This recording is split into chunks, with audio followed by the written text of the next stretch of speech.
salgono su lampioni fingendosi tecnici e rubano le luci LED. Non è un episodio isolato, ma nelle ultime settimane sono stati diversi i colpi messi a segno da questi ladri.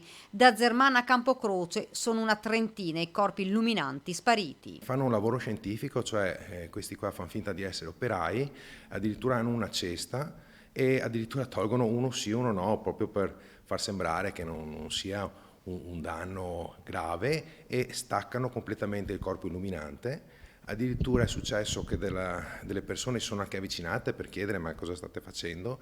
E questi hanno detto: sì, stiamo sistemando perché ci sono dei danni, dei problemi, e invece questi sono dei ladri. Fino ad ora hanno potuto agire tranquillamente perché la gente che passava pensava fossero tecnici al lavoro. L'appello del sindaco. Abbiamo chiesto anche la collaborazione dei cittadini, del controllo di vicinato, che serve proprio a questo. Insomma, se vedete delle persone che lavorano sulla nostra illuminazione pubblica, non esitate a segnalare, a chiamare la nostra polizia locale o a mandare una mail, e noi interveniamo subito. Lo stesso comando dei vigili urbani che da settimane sta indagando ha inviato ai residenti un avviso chiedendo la massima attenzione e collaborazione. Questi ladri vanno fermati, ma a quanto pare potrebbero avere le ore contate. Stiamo indagando, la nostra polizia locale è sul pezzo, abbiamo anche delle immagini che probabilmente riescono a farci risalire a questi responsabili, a questi ladri.